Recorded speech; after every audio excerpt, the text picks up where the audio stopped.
A lot of Gen Z, a lot of my fellow millennials, when they hear me talking about, my faith and how it informs my public service, they're like, I've never heard of this kind of Christianity, right? Like I was told that if you wanted to be a Christian, you had to hate gay people.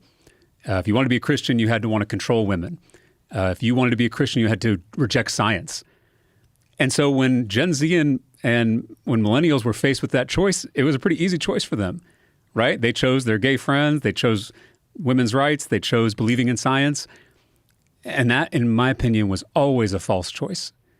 And in fact, a lot of those positions that I just mentioned are contrary to biblical values, to the teachings of Jesus. And so, there's always going to be progressive Christians and conservative Christians. That's a very healthy debate we should always have. But in this country, it's become synonymous with right-wing politics. So much so that when people hear I'm a Christian politician, they just assume I'm a Republican. So it's just, I think that has pushed a lot of people away.